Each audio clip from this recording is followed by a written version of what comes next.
Welcome to TBK's Truth Frame, where erased voices are restored, hidden histories are illuminated, and memory becomes our guide. With episode 50, I mark a meaningful milestone, a half-century knock in this journey of truth-telling. And for this chapter, I return to one of the early massacres that shaped the three-decade Elam War in Sri Lanka, a story that continues to echo through the lives and memories of those who survived and those who never returned. The 1993 Jaffna Lagoon massacre, a tragic passage through war. There are moments in a war when geography itself becomes a witness.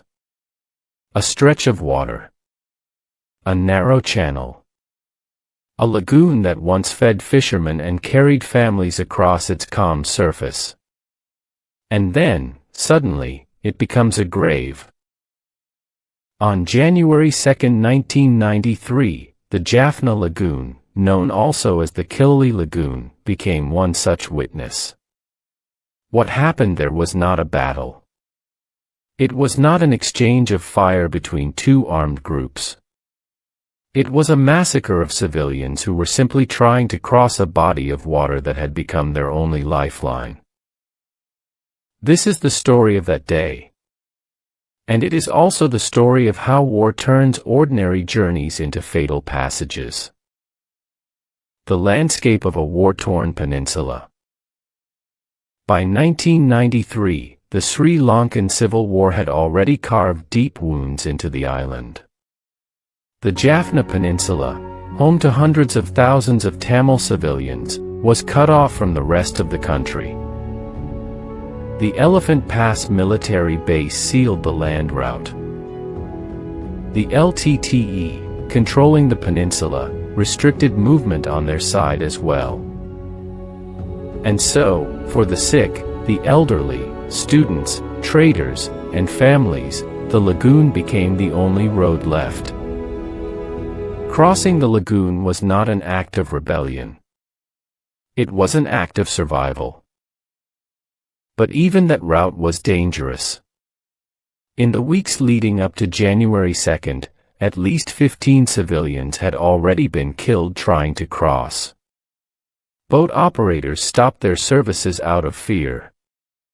As a result, nearly 800 people were stranded on both shores, hungry, exhausted, and desperate. On January 2, the boats finally resumed travel.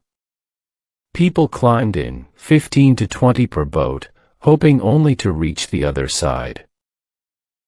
The morning the water turned violent. As the boats began to move, a Sri Lankan Navy gunboat was patrolling the lagoon. Nearby, a small speedboat, of the type sometimes used by the LTTE, was spotted. It was unarmed. It fled.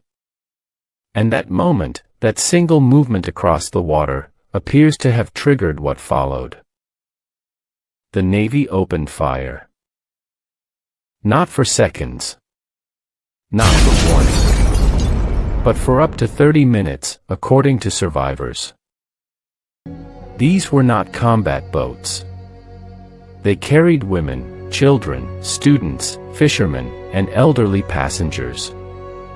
People who had no weapons, no protection, and no escape. Survivors later described gunfire ripping through wooden holes. People jumping into the water, only to be shot as they swam. Stabbings of passengers who were already wounded. Valuables taken from the dead. Bodies piled into boats and set on fire. This was not crossfire. This was civilians being treated as combatants simply because they were Tamil, simply because they were in a militarized zone, simply because suspicion had replaced humanity.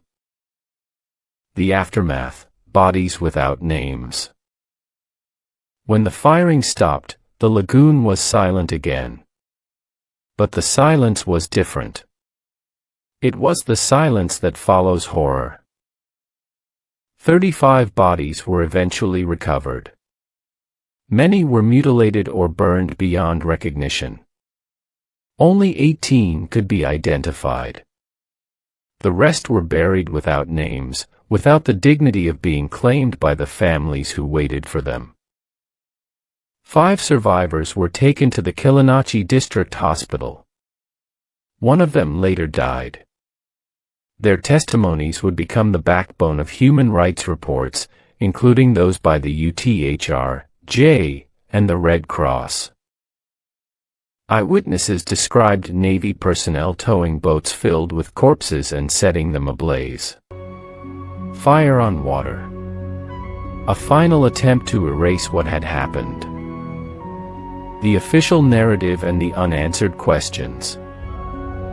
The government claimed the boats were transporting LTTE cadres. But no weapons were found. No evidence of rebel activity on the passenger boats was ever produced.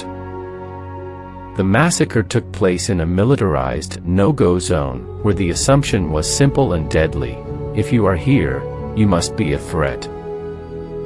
For Tamil civilians, this incident deepened a long-standing distrust of the state. For human rights observers, it became another example of how war zones blur the line between civilian and combatant, often deliberately, often fatally. Why this story still matters. The Jaffna Lagoon massacre is not just a historical event. It is a reminder of what happens when a state of war becomes a state of mind, when suspicion becomes policy, when fear becomes justification, when human beings become targets. For the Tamil community, the memory of that day remains raw. For families who never recovered the bodies of their loved ones, the lagoon is still a place of unanswered questions. And for all of us who study, document, and speak about these histories, the massacre stands as a warning: when civilians are trapped between armed actors, their lives become expendable. Their stories become contested. Their deaths become statistics. Unless we insist on remembering. Closing reflection for Truth Frame. When you look at the Jaffna Lagoon today, you will not see the traces of that morning. Water heals. Water forgets. But people do not. The Truth Frame exists for this reason: to hold memory where the landscape has been forced to let go. To speak the names that were never recorded. To honor the journeys that ended not because of storms or tides, but because of human decisions made in the fog of war. The Jaffna Lagoon massacre is one such story. A story of civilians who boarded boats seeking safety, and instead met violence. A story of a war that consumed not only fighters but families. A story that demands to be told, again and again, until justice and recognition are no longer distant shores. If you believe these stories matter, like and subscribe. Your comments are most welcome. Your support fuels the next frame of truth. Thank you, and keep looking for my historical videos.